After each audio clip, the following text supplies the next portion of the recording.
Fyodor Dostoïevski. Le double. Chapitre 13. Le temps semblait vouloir prendre un tour favorable.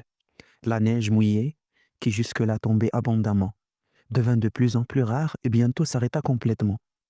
On pouvait voir le ciel où s'allumaient, çà et là, quelques étoiles. Il faisait toujours froid et humide. La rue était sale.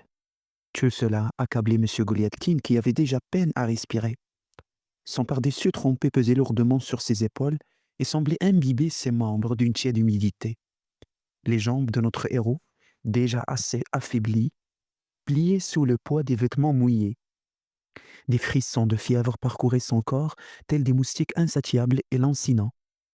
Son corps exténué secrétait une sueur froide, maladive. Telle était sa détresse qu'il en oubliait même de répéter avec sa fermeté habituelle sa phrase favorite. Tout peut encore s'arranger, tout doit certainement, infailliblement s'arranger. Néanmoins, surmontant sa défaillance, notre héros, qui ne perdait pas courage, se reprit et murmura. Pour le moment, tout ça n'a pas d'importance. Il essuyait son visage ruisselant de gouttes qui dégoulinaient en tous sens de son chapeau rond, trempé à tel point qu'il ne pouvait plus retenir l'eau de la pluie. Tout ça n'a pas d'importance, répéta notre héros. Il s'assit sur un gros billou qui traînait à côté d'un tas de bois dans la cour d'Olsofie Ivanovitch. Il n'était plus question de rêvasser de sérénades espagnoles et d'échelles de soie. Il s'agissait plutôt de trouver un petit coin confortable, sinon très chaud, un petit coin intime et obscur.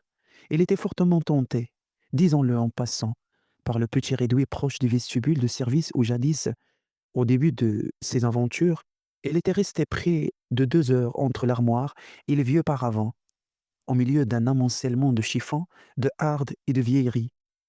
Notant que M. Goliathkin attendait déjà depuis plus de 2 heures dans la cour de Sofie Ivanovitch, notant également que le petit réduit intime et confortable présentait aujourd'hui quelques inconvénients qui n'existaient pas alors. Tout d'abord, l'endroit avait été certainement remarqué et signalé. On devait monter bonne garde autour de cet endroit depuis le fameux esclandre du bal. Et d'autre part, il était obligé d'attendre dans la cour un signal de Clara Osofievna. Il était certain qu'elle l'avertirait par un signal quelconque. C'était certain. Ce n'est pas, d'ailleurs, nous qui avons déclenché toute cette affaire, ce n'est pas à nous de la terminer. Sur ce, M. Goliathkin se souvint d'un passage de roman qu'il avait lu il y a fort longtemps, et au cours duquel les ruines, dans des circonstances absolument identiques à celles de ce soir, avertissaient son amant, Alfred, en attachant un ruban rose à la fenêtre. Mais aujourd'hui, dans la nuit, avec le brouillard et l'humidité du climat de Saint-Pétersbourg, un ruban rose ne pouvait convenir. Il ne fallait pas y penser. Non, pas question d'échelle de soie, décida notre héros. Je ferais mieux de me blottir dans un petit coin discret et obscur. Il se réfugia dans un coin de la cour située en face des fenêtres à côté d'une pile de bois. Certes, on circulait beaucoup dans cette cour, des cochers, des postillons déambulaient au milieu de grincements d'essieux et de hennissements de chevaux. Néanmoins, l'endroit était assez confortable. M. Goliathkin était dans l'ombre, et peu lui importait d'être remarqué ou non des cochers. Il voyait tout et ne pouvait être vu de l'appartement. Les fenêtres étaient brillamment illuminées. Olsofie Ivanovitch devait encore donner une grande soirée. Toutefois, on n'entendait pas de musique. Ce n'est pas un bal, c'est une réunion d'un autre genre, se dit notre héros, assez angoissé. Mais est-ce bien pour aujourd'hui ce rendez-vous? N'y a-t-il pas une erreur de date? C'est possible, tout est possible. Voici ce qui a pu se passer. La lettre a pu être écrite et envoyée la veille, et je ne l'ai reçue qu'aujourd'hui par suite d'une négligence de Petrouchka, de cet odieux scélérat. Ou bien elle a été écrite demain, c'est-à-dire que le rendez-vous était fixé pour demain, que je devais venir l'attendre demain avec la voiture. Le sang de M. Goliathkin se glaça à cette hypothèse. Pour la vérifier, il plongea la main dans sa poche. À son grand étonnement, il n'y trouva pas la lettre. Que se passe-t-il? À son grand étonnement, il n'y trouva pas la lettre. Que se passe-t-il? Murmura notre héros à demi anéanti. Où ai-je pu la laisser? L'aurais-je perdue? Ah, il ne manquait que ça. fit-il en gémissant. Et si elle tombe dans des mains ennemies? C'est peut-être déjà fait. Ah, mon Dieu, que va-t-il arriver? Ça fera un scandale.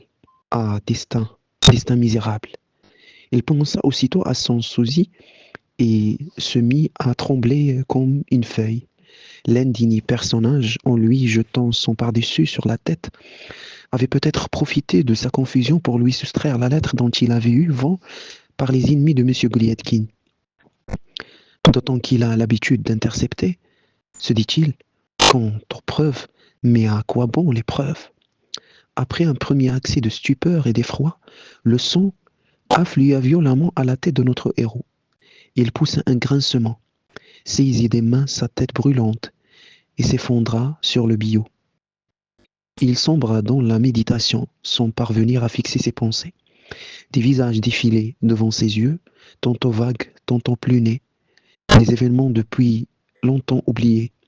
Les mélodies de quelques chansons stupides venaient se présenter à sa mémoire. Il était au comble de l'anxiété, d'une indescriptible anxiété. Ah, mon Dieu, répétait notre héros, reprenant conscience et étouffant un lourd sanglot. Mon Dieu, donne force et fermeté à mon esprit plongé dans un gouffre sans fond de malheur. Je suis perdu, je suis anéanti. Aucun doute n'est possible à ce sujet. C'est dans l'ordre des choses, il ne peut en être autrement. J'ai perdu ma place, je l'ai certainement perdue. Je ne pouvais pas ne pas la perdre. Bon, supposons même que les choses s'arrangent d'une manière ou d'une autre. Supposons que mon petit magot suffise pour les premiers jours. Il faudra louer un autre appartement, trouver quelques meubles. Je n'aurai plus Petrouchka. Bon, je puis me passer de cette fripouille. J'habiterai chez des gens, ça peut s'arranger. Je pourrai sortir et rentrer quand il me plaira. Il y aura plus Petrouchka pour me faire la tête lorsque je rentrerai tard. C'est l'avantage de la sous-location. C'est bien connu, ça. Bon, disons donc que c'est bien comme ça. Mais je suis toujours à parler d'autre chose, de toute autre chose. À cet instant, la pensée de sa situation présente traversa son esprit. Il regarda autour de lui. Ah, mon Dieu, ah, Seigneur, mais à quoi donc étais-je en train de penser? J'ai mis notre héros absolument désemparé, pressant des mains sa tête enfiévrée. Vous avez l'intention de partir bientôt? Fit une voix au-dessus de lui. M. Goliathkin tressaillit et leva les yeux. Il vit devant lui son cocher. L'homme était lui aussi trempé jusqu'aux os et transi. L'impatience et le désœuvrement lui avaient suggéré l'idée de jeter un coup d'œil sur M. Goliathkin, tapis derrière le tas de bois. Mais mon ami, je ne sais pas. Je compte partir bientôt, oui, très bientôt, mon ami. Patiente un peu. Le cocher se retira marmonnant entre ses dents. Qu'a-t-il à grogner? Murmura en larmouillant notre héros. Je l'ai loué pour toute la soirée. Je suis, me semble-t-il, dans mon droit, n'est-ce pas? Je l'ai loué pour toute la soirée, un point c'est tout. Qu'il soit ici ou ailleurs, c'est le même prix. Tout dépend de mon bon vouloir. Je suis libre de partir ou de rester ici derrière le tas de bois. Et ça ne te regarde pas. Tu n'as pas le droit de protester. Ton maître a envie de rester ici, derrière le tas de bois. Eh bien, il y reste. Il n'empiète sur les droits de personne. Parfaitement, oui, parfaitement. Mademoiselle, tenez-vous le pour dit. Quant à votre cabane, sachez-le bien, mademoiselle, personne n'habite les cabanes de nos jours. Tenez-vous le pour dit, et sachez aussi que l'immoralité ne paie pas en notre siècle de lumière. Vous en êtes d'ailleurs un exemple lamentable, mademoiselle, à décider que je travaillerai dans un bureau et que nous vivrions au bord de la mer.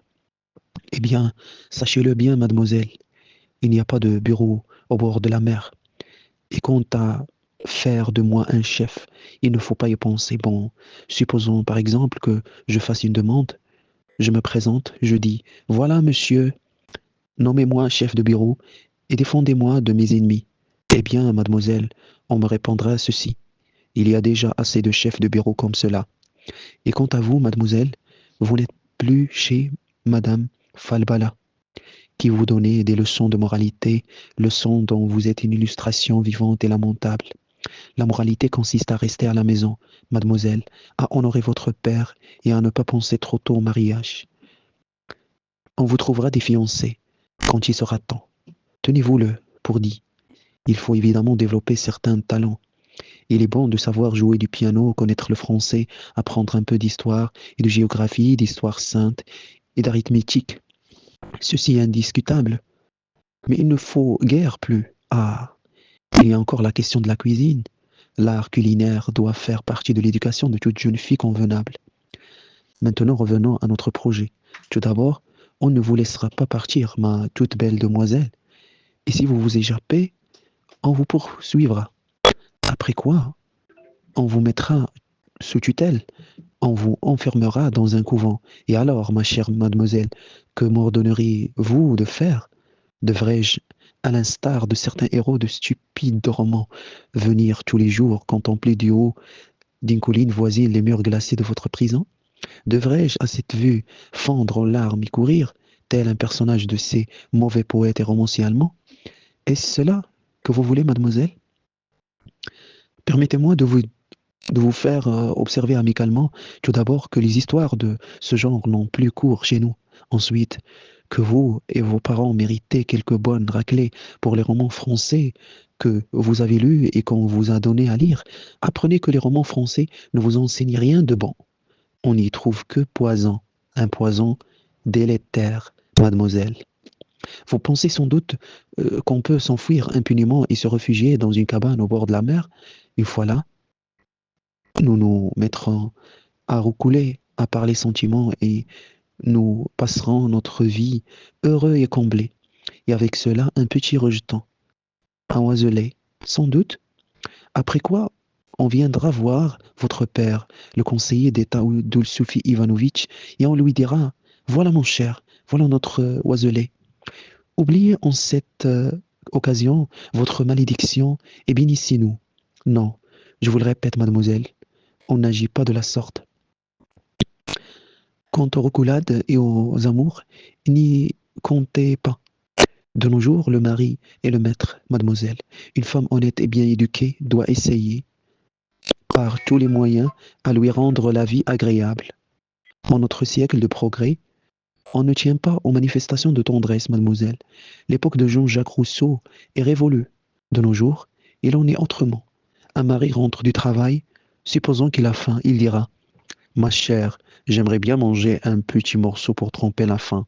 Par exemple, un peu de harangue fumée avec un verre de vodka. Eh bien, mademoiselle, vous devez toujours tenir prêt harangue et vodka. Et voilà le mari qui se met à manger avec appétit un petit morceau sans même vous regarder, mademoiselle.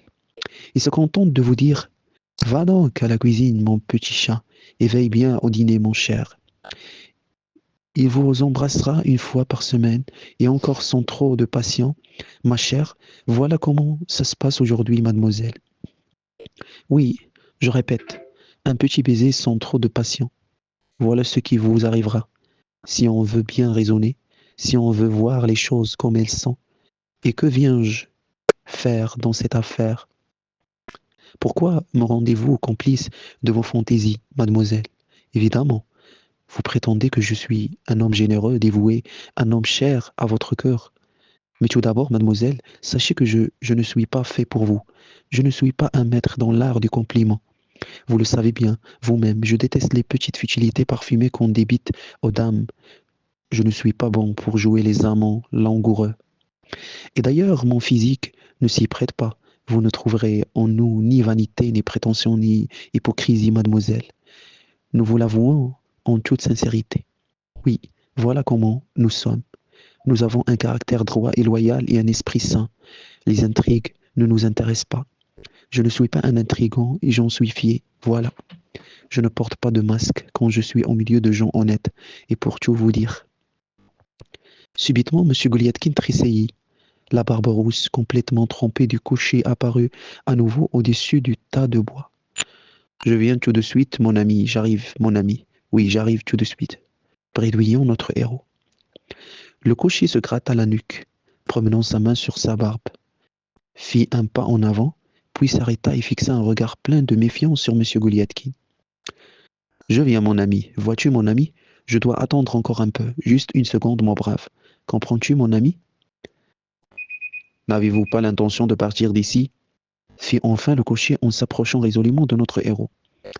Mais non, mon ami, je viens. Vois-tu, mon ami, j'attends ici. Je vois. Vois-tu, mon ami, je dois... À propos, de quel village es-tu, mon cher? Je suis né chez mes maîtres. Et ce sont de bons maîtres? Ma foi. Bon, mon ami, reste un moment ici, mon cher. Vois-tu, mon ami, es-tu depuis longtemps à Saint-Pétersbourg? Depuis un an. Es-tu content, mon ami? Ma foi. C'est bien, mon ami, c'est bien. Remercions ton la Provence, mon cher. Un conseil, mon ami, recherche toujours les honnêtes gens. Ils sont devenus rares. Aujourd'hui, mon cher, un homme brave et honnête te donnera à boire et à manger. Il te soignera et te lavera. Vois-tu, mon ami, parfois les larmes apparaissent au milieu de l'or. Tu en vois un exemple lamentable devant toi. Voilà comment vont les choses, mon cher. Le cocher parut prendre en pitié. Monsieur Goliathkin répondit. Bon, je vous attendrai. Restez-vous longtemps encore? Non, mon ami, non. Sais-tu, je commence déjà à perdre patience. Mon cher, je ne compte plus attendre longtemps. Qu'en penses-tu, mon ami? Je fais confiance à ton jugement. Je crois que ce n'est plus la peine d'attendre ici. Alors, vous ne pensez plus partir? Non, mon ami, non. Mais je te donnerai quand même un bon pourboire, c'est promis. Combien te dois-je, mon brave? Eh bien, ce que vous m'avez promis, monsieur. J'ai attendu longtemps, monsieur. Vous n'allez tout de même pas me frustrer, monsieur. Voilà pour toi, mon cher, voilà. Monsieur Goliathkin remit au cocher les 6 roubles promis. Il était fermement décidé à ne plus perdre de temps. Il voulait partir coûte que coûte. D'ailleurs, les ponts étaient coupés désormais. Il avait licencié le cocher et n'avait par conséquent aucune raison d'attendre. Il sortit de la cour, franchit la porte cochère et tourna à gauche. Puis, sans se retourner, radieux et haletant, il se mit à courir. Tout peut encore s'arranger pour le mieux, pensait-il. Quant à moi, j'ai évité de cette façon un grand malheur. De fait, M. Goliathkin se sentit tout à coup extraordinairement léger et apaisé. Ah, pourvu que tout s'arrange en mieux, soupirait notre héros sans trop oser y croire. Cependant, voilà ce que je vais faire. Non, il vaut mieux, plutôt, ou encore, oui, voilà ce qu'il faut que je fasse. Divagant de la sorte, cherchant toujours à sortir de son incertitude, notre héros parvint au pont Siemionovski. Une fois là, il prit la sage et suprême décision de revenir sur ses pas. C'est préférable, il se dit. J'ai intérêt à adopter cette attitude, une attitude de spectateur impartial, un spectateur et rien de plus. Je serai un simple spectateur, étranger à toute cette affaire. Quoi qu'il arrive, je reste en dehors de l'histoire. Je ne suis pas responsable, voilà ce que je dois faire dorénavant. Ayant pris ces décisions, notre héros revint sur ses pas. L'heureuse idée d'adopter à l'avenir une attitude de spectateur renforçait sa confiance. C'est préférable ainsi, se répétait-il. C'est préférable. On était responsable de rien et en même temps, on assiste à tout. Voilà, c'est la meilleure solution, sans discussion possible. Entièrement rassuré, M. Goliathkin reprit son poste derrière le tas de bois, refuge confortable et protecteur. Il fixa son attention sur la fenêtre. Il n'eut pas longtemps à regarder et à attendre. Cette fois, subitement, une étrange agitation se manifesta derrière toutes les fenêtres du logement de Sophie Ivanovitch. Des visages apparurent, les rideaux furent tirés, les invités se pressèrent en groupe contre les vitres. Tous paraissaient chercher quelque chose dans la cour.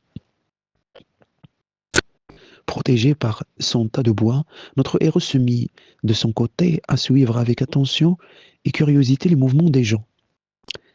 Il allongeait sa tête, tantôt à droite, tantôt à gauche, dans la mesure où l'ombre projetée sur lui par le tas de bois le permettait.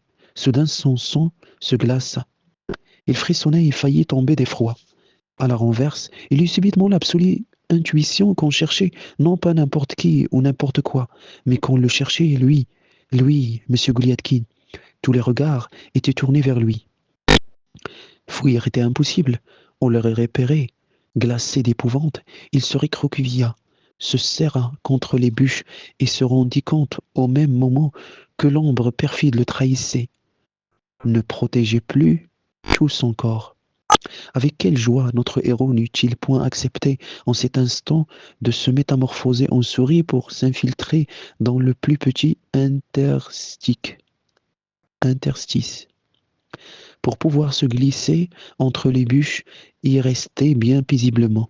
Ah, si cela avait été possible, malheureusement, c'était absolument impossible. Au comble de la terreur, il se décida à lever les yeux et les fixer droit sur la fenêtre. C'était préférable, mais soudain se fit l'anéantissement total. Monsieur Goliathkin brûlait de honte. Il se rendit compte qu'on l'avait repéré. On l'avait reconnu. Tous l'avaient reconnu. Tous lui faisaient des signes de la main. Tous lui adressaient des saluts de la tête. Tous l'appelaient. Il entendit le bruit de vasista qu'on ouvrait. Il entendit des voix qui toutes lui criaient quelque chose. Je m'étonne qu'on ne fouette pas ces filles dès l'enfance, bredouillait notre héros absolument désemparé. Tout à coup, il, on sait qui, apparut sur le perron. Il n'avait ni son chapeau, ni son manteau. Il paraissait essoufflé. Il descendit les marches. Il se précipita vers M. Goliathkin, sémillant, sautillant, manifestant la joie extrême qu'il avait de retrouver son grand ami.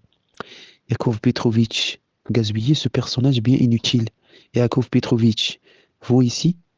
Vous allez prendre froid, Yakov Petrovitch. Il fait glacial ici. Venez dans l'appartement. Non, ce n'est rien, Yakov Petrovitch. Ce n'est rien, répondit notre héros d'une voix résignée. Mais c'est impossible, Yakov Petrovitch. On vous demande, on vous réclame respectueusement, on vous attend. On m'a dit, faites-nous plaisir et amenez-nous, Yakov Petrovitch, voilà. Non, Yakov Petrovitch, marmonnait M. Goliathkin, brûlant à petit feu et glacé, tout à la fois de honte et de terreur. Nenni, nenni, gazouillait l'affreux individu. Nenni, nenni, pour rien au monde. Allons, venez, ajouta-t-il d'une voix autoritaire, et il entraîna notre héros vers le perron. M. Goliathkin aîné voulut se débattre, mais il lui parut gênant de résister et se battre sous les yeux de tous les invités. Il avança. On ne peut dire qu'il marchait, car il ne savait déjà lui-même ce qu'il faisait et ce qui se passait. Et d'ailleurs, tout cela n'avait plus d'importance. Avant qu'il ait pu reprendre ses esprits, il se trouva dans la grande salle de réception. Il était pâle, défait, échevelé, désemparé. D'un regard trouble, il embrassa l'assistance. Horreur! La salle et les pièces voisines étaient bourrées de monde, une multitude d'hommes, tout un parterre de dames. Tous se pressaient autour de lui, tous avançaient vers lui. Et cette mer humaine entraînait notre héros vers un coin de la salle. Il s'en rendit compte. Une idée traversa son esprit. Ce n'est pas vers la porte. En effet, ce n'était pas vers la porte qu'on le poussait, mais vers le paisible fauteuil où se trouvait Olsofie Ivanovitch. Près du fauteuil, il vit Clara Olsofievna. Elle était blême et semblait triste, hélas, malgré l'éclat de sa toilette. Notre héros remarqua particulièrement les petites fleurs blanches piquées dans ses noirs cheveux. C'était d'un bel effet. De l'autre côté du fauteuil, il vit Vladimir Semyonovitch, en frac noir avec, à la boutonnière, sa nouvelle décoration. On amena M. Goliathkin droit devant Olsofie Ivanovitch. On le tenait par les bras, d'un côté son sosie, qui avait pris, pour la circonstance, un air distingué et digne, ce qui fit grand plaisir à notre héros. De l'autre, André Philippovitch, dont le visage avait une expression solennelle. Que veut dire tout cela? Se demanda M. Goliathkin, mais lorsqu'il se rendit compte qu'on l'emmenait devant Olsofie Ivanovitch, il fut illuminé par une idée. Il pensa subitement à la lettre interceptée. Il était maintenant devant le fauteuil d'Olsofie Ivanovitch. Que dois-je faire maintenant? Se demandait notre héros, en proie à une angoisse insurmontable. Je dois adopter une attitude fièvre, une attitude franche, non dénuée de noblesse et de discrétion. Toutefois, je dois dire, voici, messieurs, voici. Pourtant, ce qu'il redoutait tant n'arriva pas en réalité. Olsofie Ivanovitch l'accueillit avec une certaine affabilité. Il ne lui tendit pas la main, mais le regarda longuement en hochant sa tête grise et respectable. Il hocha la tête d'un air grave et solennel. Mais non, son bienveillance, ce fut du moins l'impression de notre héros. Il crut même voir briller une larme dans l'œil trouble du vieillard. En levant les yeux, M. Goliatkin crut voir apparaître des larmes sur les cils de Clara Oussovievna. Vladimir Semyonovitch lui parut également très ému. Même le maintien digne et imperturbable d'André Filipovitch reflétait une certaine compassion. Quant au jeune homme, que nous avions mentionné au cours du bal, en disant qu'il ressemblait fort à un vieux conseiller d'État, il profita de ce moment d'émotion générale pour éclater en sanglots. Tout cela ne fut peut-être qu'une illusion des sens de notre héros. Lui-même pleurait et sentait ses larmes brûlantes couler le long de ses joues glacées. D'une voix coupée de sanglots, il voulut s'adresser à son ancien protecteur pour lui épancher son cœur. Il se sentait maintenant réconcilié avec toute l'humanité et avec son propre destin.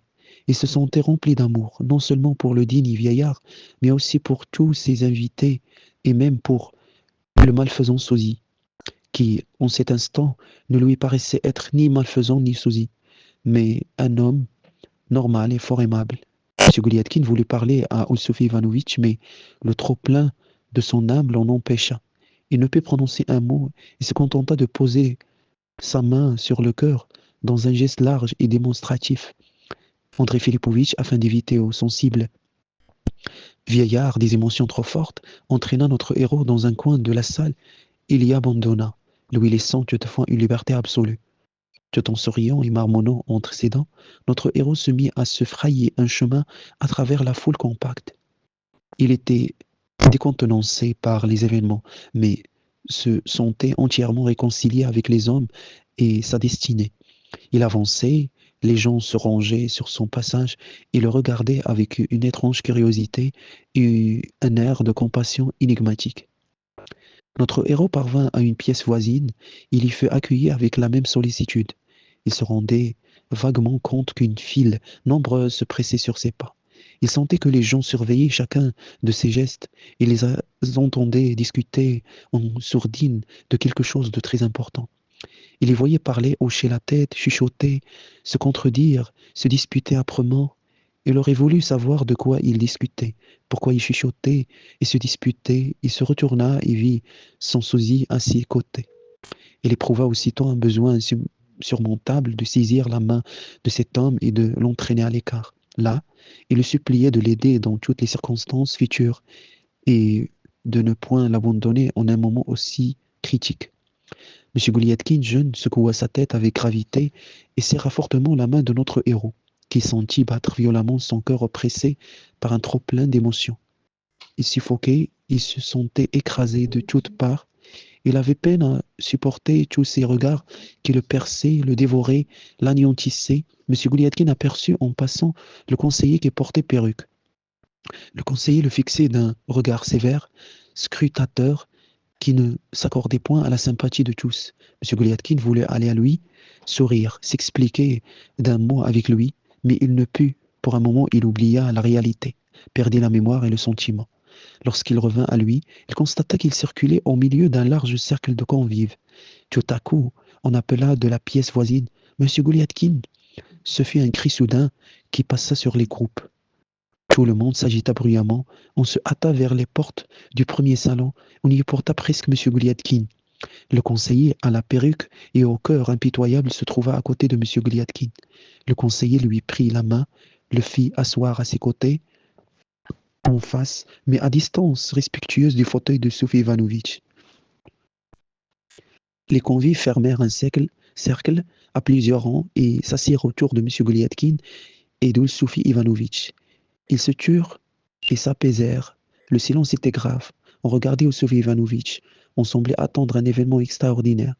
M. Goliatkin remarqua que l'autre, M. Goliatkin et André Filipovitch s'étaient placés aux côtés du fauteuil de Sophie Ivanovitch, en face du conseiller. Le silence se prolongeait. C'était l'attente.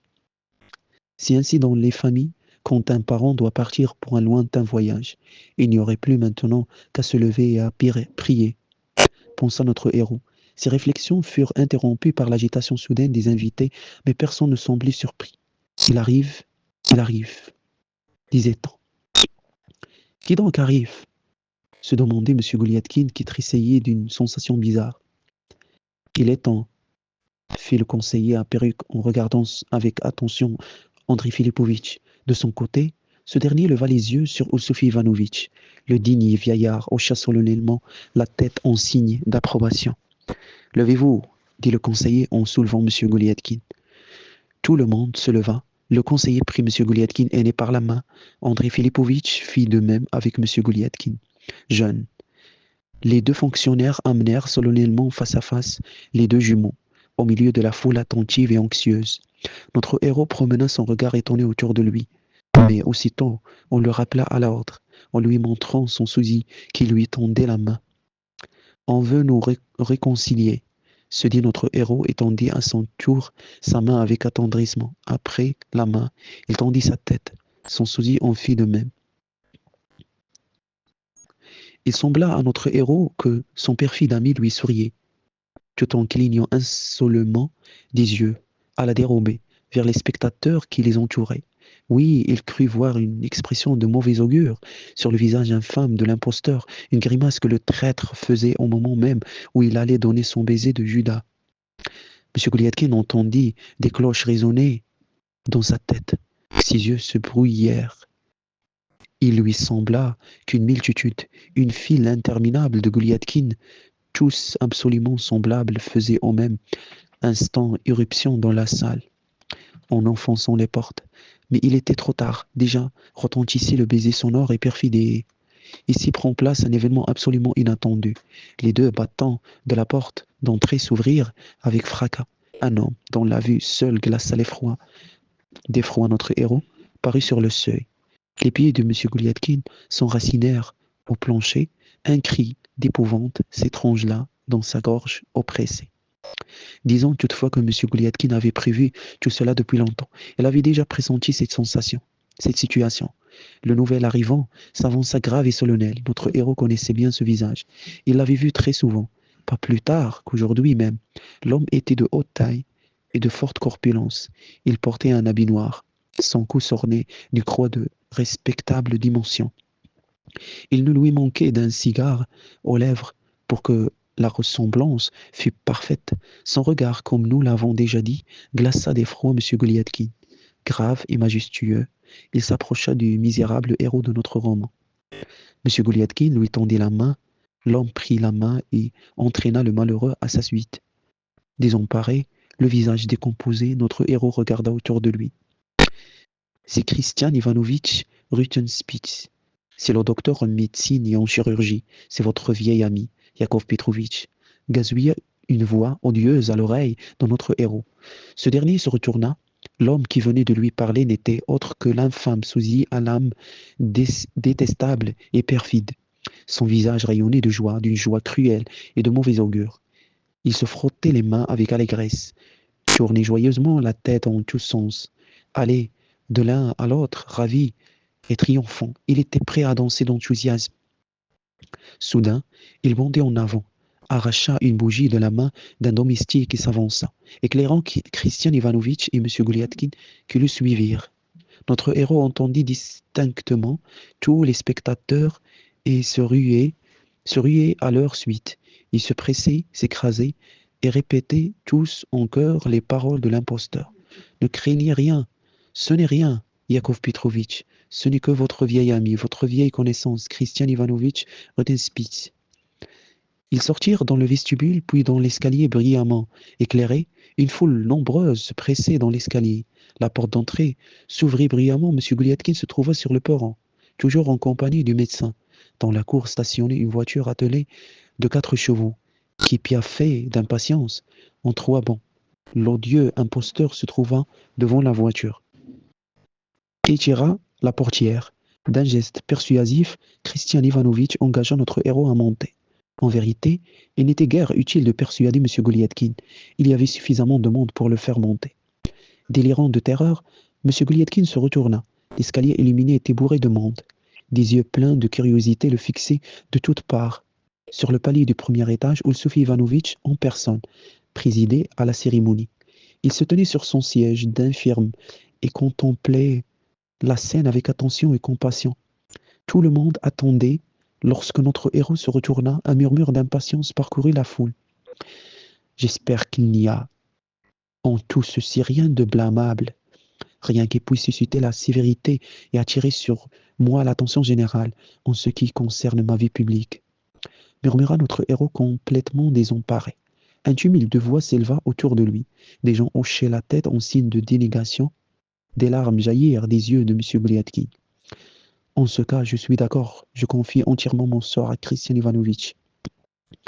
À peine eut-il prononcé les pactes par lesquels il remettait son sort entre les mains de Christian Ivanovitch que tous les assistants poussèrent ensemble des exclamations, des cris terribles, assourdissants, des cris de joie et de triomphe. L'écho funeste de ces clameurs courait tout le long de la multitude.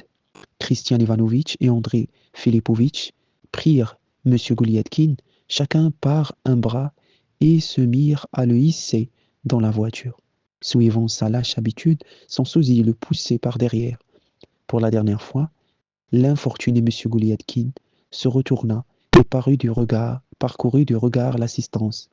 Il frissonnait de tous ses membres comme un petit chat sur lequel on jurait verser un grand broc d'eau froide, si on veut bien nous permettre cette comparaison.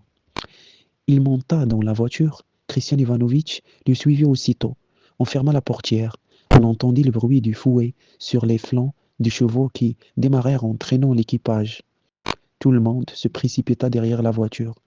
Les cris frénétiques de tous ses ennemis accompagnèrent son départ.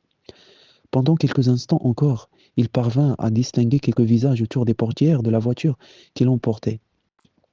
Mais petit à petit, ses ennemis furent distancés. Bientôt, il ne les vit plus. L'indigne sosie de M. Goliathkin fut celui qui resta le plus longtemps dans leur sillage, les mains dans les poches des pantalons verts de son uniforme. Il courait, le visage radieux. Il bondissait tantôt à droite, tantôt à gauche de la voiture. À plusieurs reprises, il s'accrocha à la voiture et envoya en guise d'adieu des baisers aériens à son infortuné ami. Mais la fatigue prit le dessus. Ses apparitions devinrent plus rares et bientôt il disparut complètement. Complètement. Une sourde douleur tenaillait le cœur de M. Goliathkin. Son sang en ébullition battait à ses tempes. Il suffoquait. Il eût aimé se déboutonner, mettre à nu sa poitrine, la frotter de neige, l'arroser d'eau fraîche. Bientôt il sombra dans l'inconscience la plus complète. Quand il revint à lui, il constata que la voiture roulait sur une route qu'il ne connaissait pas. À droite et à gauche, il vit des bois. La campagne était déserte et aride. Soudain, il défaillit en voyant deux yeux de flamme qui le fixaient dans l'obscurité, deux yeux qui étincelaient d'une joie infernale et funeste. Ce n'est pas Christian Ivanovitch. Qui est-ce? Est-ce lui? Lui? Non, c'est Christian Ivanovitch, mais c'est un autre Christian Ivanovitch. C'est un Christian Ivanovitch effrayant. Christian Ivanovitch, je n'ai rien fait.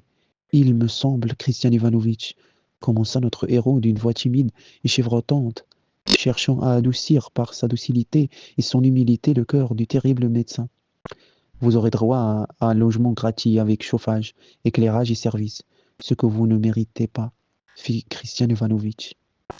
Sa réponse sévère sonna comme un verdict impitoyable aux oreilles de notre héros. M. Goliathkin poussa un cri et saisit sa tête dans ses mains. Hélas, depuis longtemps il avait pressenti tout cela. Fin.